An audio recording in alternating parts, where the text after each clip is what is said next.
Hi everyone, welcome to another hair video with Tinswallow. As I've promised, I've got a video compiled for you. It just talks more about your hair, the basics of hair, fundamentals. Remember before I said that before we can get into the whole using products and how to do a hair routine and keeping up with your hair regimen, you need to learn more about your hair and you need to know what you're dealing with first of all. I think that's very important. I would encourage everyone to watch this over and over again because as you repeatedly watch it, you'll get it into your head, and every time you work on your hair, that will remain, and you'll always revert back to what you've heard or learned about your hair. So let's get into it. So why do we have hair? Hair protects us from the sun's rays. It regulates our body temperature. It acts as a sense organ. So I know, okay, I've got that hair. If somebody touches my natural hair, I will feel it, okay? Some people think that because my hair is puffy, they can touch it and I won't feel a thing. You know that? But I can actually feel it. Warmth, for example, in winter, if you have a lot of hair, that does keep you warm as compared to when you don't have a lot of hair. So just a reminder, that is the function of your hair. So your hair is there for a reason. Whether you hate it, you love it, it is there for a reason. What does the structure of your hair look like? So your hair consists of two parts, which is your hair follicle and your hair shaft. And a hair follicle is a club-shaped structure that extends into the dermal layer of your skin, and it generates the hair shaft. It has a sebaceous oil gland. I hope I'm saying that right. And this oil gland helps to condition your hair with oils. Your hair shaft consists of your medulla, cortex, and cuticle. So your cuticle is the outermost layer of the hair. The cortex is the middle, the second layer, and then the medulla is the middle one. You get your dermal papilla, which is where your hair starts growing from. So another thing that you guys should know is that humans are born with about 5 million hair follicles, and only 2% of which are on the head. So you've got 5 million hair follicles and 2% are on your head. just do the math. As humans age, hair density decreases. At a young age, you have a lot of volume. Your hair is growing at a rapid rate. But as you get older, that rate decreases, and your hair density decreases as well. So the outer layer of the shaft, which is the cuticle, consists of layers that are like interlocking to each other. Is it interlocking or layered? If your cuticles are closed, the layers will be lying flat, and if your cuticles are open, the layers will have moved outwards. It's a cross-sectional view of Asian, African, and Caucasian hair. So you can see the shape of the hair, where the Asian hair is more of a round, African is oval, and the Caucasian is just between the round and the oval shape. Why do some people have curly hair and some people have straight hair? Why? Positive Med says that hair mostly consists of protein named keratin, which in fact up to 90% of the hair's dry weight is keratin. Keratin has a great amount of disulfide, which is responsible for the elasticity of hair. So elasticity is goal here, people. Based on the number of disulfide, I hope I'm saying it right, bonds between hair proteins in the hair shaft, the hair becomes curly or straight. The more the number of bonds, the curlier the hair would be. Honestly, guys, I don't care what type of hair you've got or what your hair type is. Your hair is magic. Now, I know that we strive for everyone is the same. There's no one above the other, which is true. But at the same time, we all have our own personalities. We all have our likes and dislikes.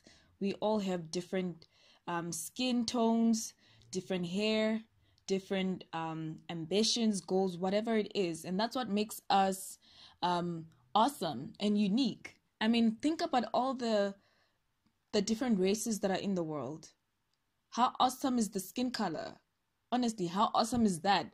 That someone can be very light or someone can be very dark, or in between. Imagine a world where we all had straight hair. Imagine a world where we all had loose curls. Imagine a world where we had very tight curls. Imagine a world where we all had the same hairstyles, had the same braids. How boring is that?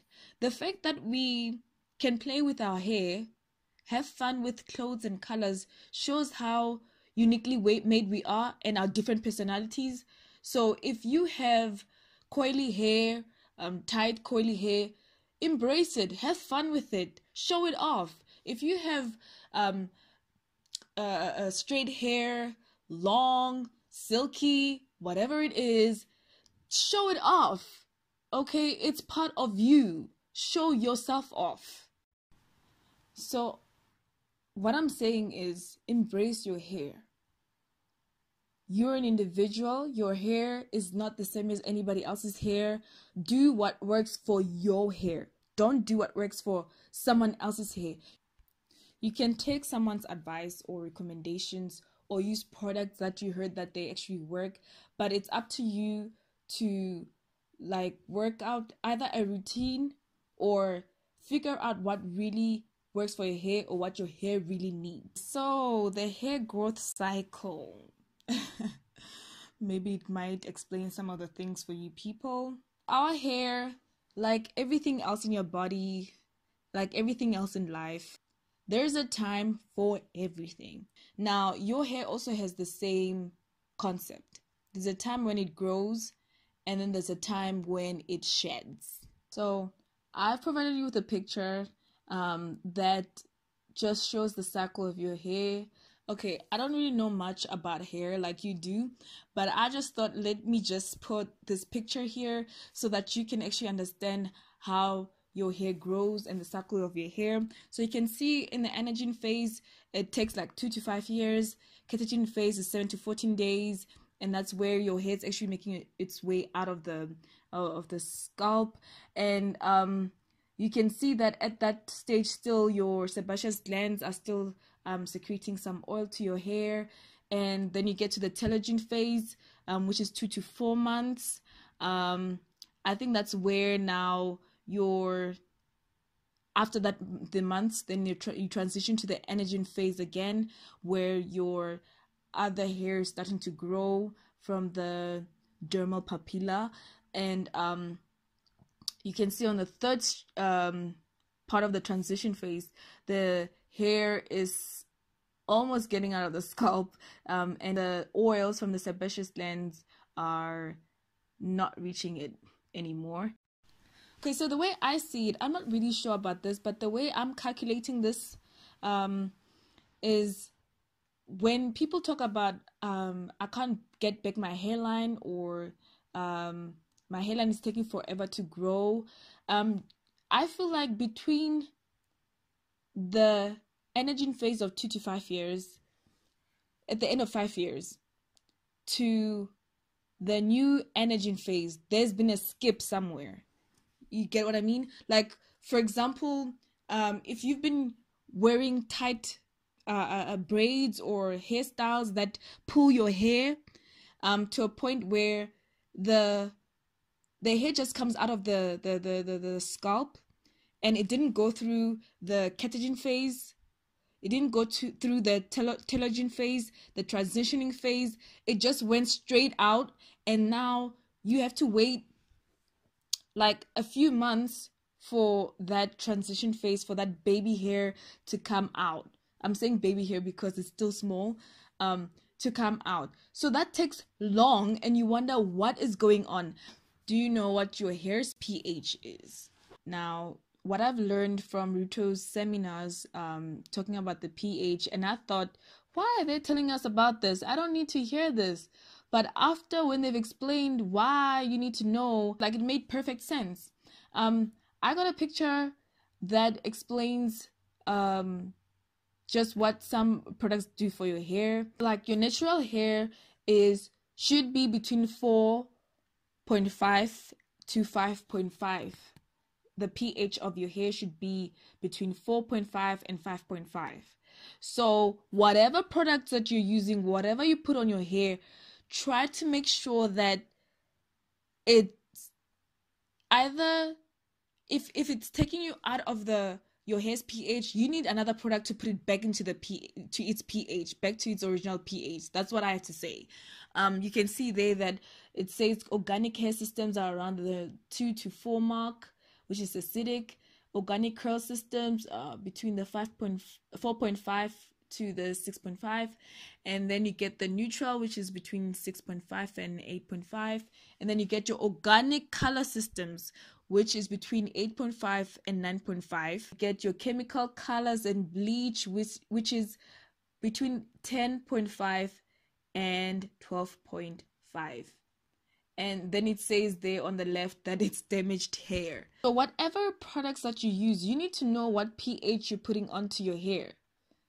Whatever shampoo, conditioner, the curl creams or oils or water. This other picture shows also the pH, but it shows the hair shaft, what happens to the hair shaft in all the stages. So in the most acidic state of your hair could melt.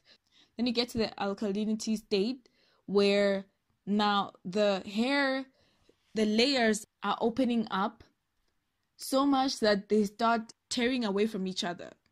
So you get that breakage. So you relax your hair, which raises the pH of your hair, and then you dye it, which then just makes it worse in a way. So this really needs a lot of care. And for people who are like me, who just cannot spend time on hair all the time, this is not for you. Because you need to take care of it all the time. And sometimes this relaxed hair combination with the dyes just breaks it off. I'm not really sure what the story behind it is, but I know some of you might know of someone who has relaxed their hair and then straight after dyed it, and then yeah, the hair was normal. Now you get this bleached hair, and the cuticles just couldn't handle it anymore, and now the cortex is left exposed to anything. Another culprit to hair breakage or damage is your nails. And I've experienced this where you working with your hair and then it just catches one of the hair, and when I look at my hands, there's a strand of hair there.